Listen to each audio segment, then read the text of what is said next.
Hey, it's Joe Amoia, founder and creator of the GPSforlove.com. And today I'm going to talk about a subject that is actually my least favorite subject to talk about. But it's something that I hear all the time from the members of our GPS for Love community. In fact, when I hear this word, I hear about this subject, it makes me feel like those nails on the chalkboard. It just sends shivers down my spine. And it makes me want to pull my hair out, if I had hair to pull out. Now, the subject that I want to talk about is this thing called chemistry. Because again, I hear it all, Joe, you don't understand. I've got to have chemistry. He's a nice, but there's just no chemistry there. There's no spark. So what I ultimately realize is that there are actually two types of chemistry, and that's what I want you to pay attention to.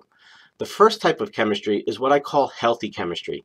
And that's the kind of chemistry where there's this physical attraction, but also a deeper emotional connection.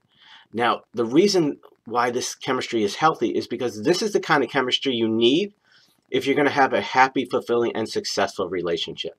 Yes, the attraction is important. It's vital, but it's only a piece of the puzzle.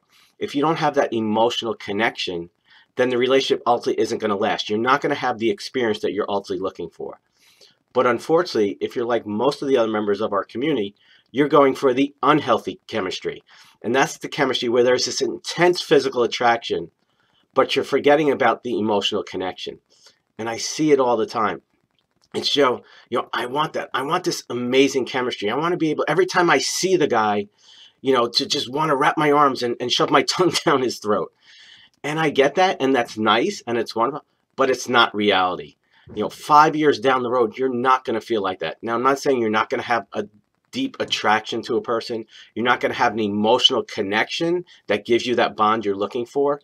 But if you're basing it just on that chemistry, the unhealthy chemistry, it will never lead to the relationship that you're looking for. So I call that unhealthy chemistry. I call that infatuation. Now, if you get real and you take some mirror time and you go back in your past, it may have happened last week, last month, last year, last decade, you're going to see that there was a guy or two that met that mold, where you met him and everything was great. He was amazing. He made you tingle when you were with him. He rocked your world in and out of the bedroom. And that was cool for a while. But ultimately, the longer you're with him, the more you realize he was a jerk. Okay? He wasn't giving you the things that you really needed. All those other vital qualities and characteristics that you needed to be in a happy and fulfilling relationship, you weren't getting. And as a result, that chemistry became less important. But what you did is you continued to focus on that. You focused on how great he was in bed, or how amazing, or how hot whatever it was for you. And again, I'm not here to judge. This is how we learn. But that's what you want to do, is you want to take a step back and ask yourself, have I been going for the unhealthy chemistry? Because that's how you have to learn. And the key is to set yourself up in the future and to realize that there are actually two types of chemistry.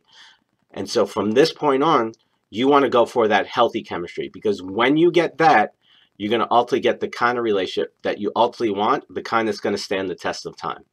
As always, it's an honor and privilege to be with you. I want to hear from you. After hearing this and seeing this, and you take some mirror time, do you see that you have a habit of going for unhealthy chemistry? Or is it that you are going for healthy chemistry, but you're just having a hard time making it happen? As always, we want to hear from you, because the community is designed to help us all support and grow together. As always, it's an honor and privilege. We'll see you next time. Much love.